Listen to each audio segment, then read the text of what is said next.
നമസ്കാരം. ഏറ്റവും പുതിയ വിസ്മയം മലയാള മനോരമയിലൂടെ വായിച്ചറിഞ്ഞാണ് സർക്കാർ ജീവനക്കാരും അധ്യാപകരുമൊക്കെ ഇന്ന് രാവിലെ ഉറക്കമെഴുന്നേറ്റത്. സർക്കാർ ജീവനക്കാരുടെയും അധ്യാപകരുടെയും ഒക്കെ ശമ്പള പരിഷ്കരണം 10 വർഷത്തിൽ ഒരിക്കലാക്കാൻ സർക്കാർ ഒരുങ്ങുന്നു എന്നതാണ് ആ റിപ്പോർട്ട്. പകരം DAയും കുടിശ്ശികയുമെല്ലാം കൃത്യമായി അനുവദിക്കാനാണത്രേ തീരുമാനം.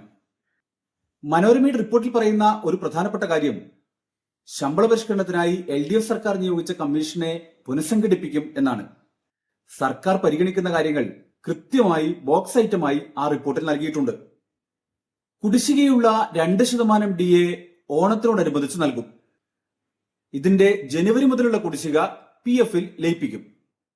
10 വർഷത്തിലൊരിക്കലായാൽ 2029ലാണ് ശമ്പള പരിഷ്കരണം നടപ്പിലാക്കേണ്ടി വരിക. പാർലമെന്റ് തെരഞ്ഞെടുപ്പിന് തൊട്ടു മുമ്പ് ശമ്പള പരിഷ്കരണം നടപ്പാക്കി സർക്കാർ ജീവനക്കാരെ സന്തോഷിപ്പിക്കാനാണ് UDF സർക്കാരിന്റെ ശ്രമം.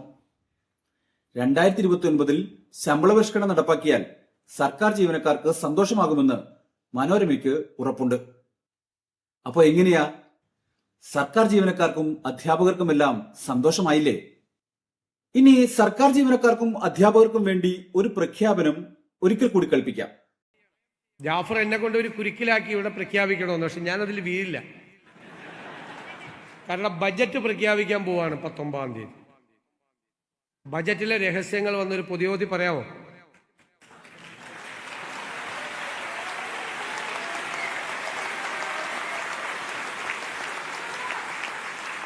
ഒറ്റവാചകം പറയാം. ബജറ്റിൽ നിങ്ങൾക്കായിട്ടുള്ള ചില വിസ്മയങ്ങൾ ഒളിപ്പിച്ചു വെച്ചിട്ട്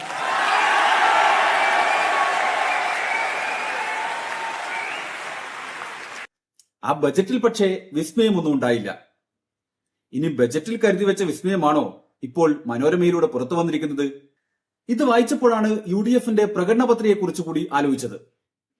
പേജ് 85, ഐറ്റം നമ്പർ 35, സർക്കാർ ജീവനക്കാർ പെൻഷൻകാർ.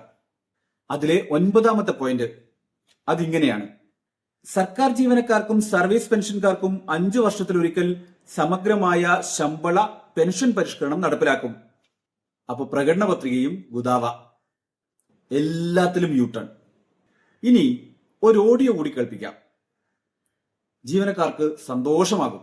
കളക്ടറല്ല, നീ കമ്മീഷണർ ആണെങ്കിൽ പോലും ഇവിടെ അത് നടക്കില്ല, അത് നടത്തി കൊടുക്കില്ല. അതാരും അതിൽ വെച്ചാൽ വെള്ളമൊന്ന് വാങ്ങിയാൽ മതി. അപ്പൊ ജില്ലാ കളക്ടറെ ഞങ്ങളോട് ചോദിക്കാം, NGO അസോസിയേഷനോട് ചോദിക്കാതെ ഈ ഓർഡർ ചുടമുണ്ടെങ്കിൽ ക്യാൻസൽ ചെയ്യട്ടെ. ഇങ്ങനെയൊക്കെയാണ് സർക്കാർ ജീവനക്കാരുടെയും അധ്യാപകരുടെയും ഒക്കെ അവസ്ഥ എന്ന് പറയാതെ വയ്യ.